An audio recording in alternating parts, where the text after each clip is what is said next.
नाशिकमध्ये शाला तायडी घोटाळा प्रकरणी गुन्हा दाखल आहेत आणि या गुन्ह्यामध्ये आतापर्यंत 7 जणांना अटक करण्यात आलेली आहे। या गुन्ह्याचं कनेक्शन जळगावचं देखील असल्याचं या निमित्ताने समोर आलेलं आहे।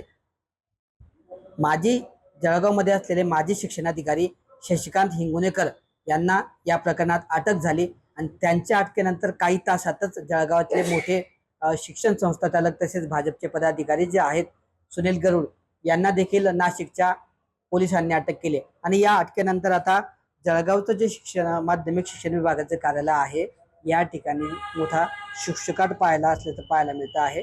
काही दिवसांपूर्वी जे आहे नाशिकच्या पथकाने या प्रकरणांमध्ये जे आहे तपासाला वेग दिलेला आहे। त्यामुळे या गुन्ह्याची जी व्याप्ती आहे ती जळगावमध्ये देखील असल्याचं पोलिसांच्या तपासात समोर आल्यानंतर पोलिसांनी या गुन्ह्यामध्ये जामनेरचे भाजपचे संजय गरुड यांना अटक केली। त्यांनी जवळपास 177 शिक्षकांच्या बोगस शाला तायडी बनवून नियुक्त केल्याचं पोलिसांच्या तपासात समोर आलेलं आहे आणि त्यानंतर इतरही जळगाव जिल्ह्यातल्या शिक्षण संस्था ज्या आहेत त्या देखील आता पोलिसांच्या रडारवर असल्याचं पाहायला मिळतं आहे। आतापर्यंत या गुन्ह्यामध्ये पोलिसांनी जवळपास 15,000 कागदपत्र चौकशीमध्ये ताब्यात घेतलेलं आहे आणि त्यानुसार असा पोलिसांचा तपास या ठिकाणी सुरू आहे।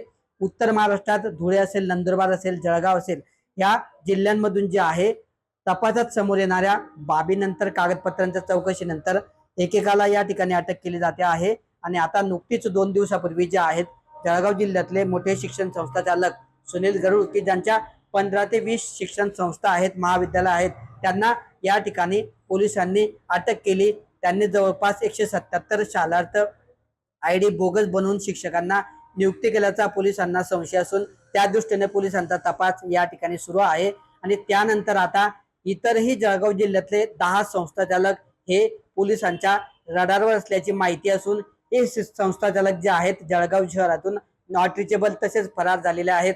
काही शिक्षण संस्था चालकांनी तर पोलिसांच्या तपासापूर्वीच या ठिकाणी अटकेच्या भीतीने अटकपूर्व जामीन देखील न्यायालयात दाखल केली असल्याची माहिती आपल्याला सूत्रांकडून मिळते आहे। त्यामुळे आता शालार्थ आयडी जो घोटाळा राज्यभरामध्ये गाजतो आहे या शालार्थ आयडी घोटाळ्याचं जळगाव कनेक्शन देखील समोर आलेलं असून जळगाव जिल्ह्यात देखील या निमित्ताने अनेक संस्था चालकांनी अशाच पद्धतीने बोगस शालार्थ आयडी बनवून शिक्षकांना नियुक्त दिल्याचा नाशिकच्या पोलिसांच्या SITला संशय आहे आणि त्यानिमित्ताने आता पोलिसांकडून तपास देखील सुरू आहे।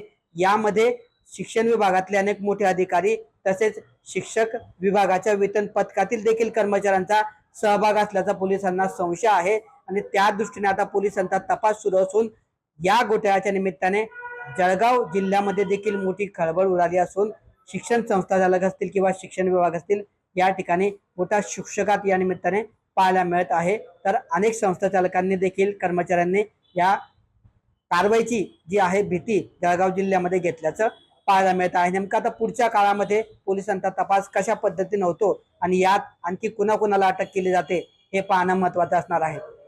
किशोर पाटील, TV9 मराठी, जळगाव।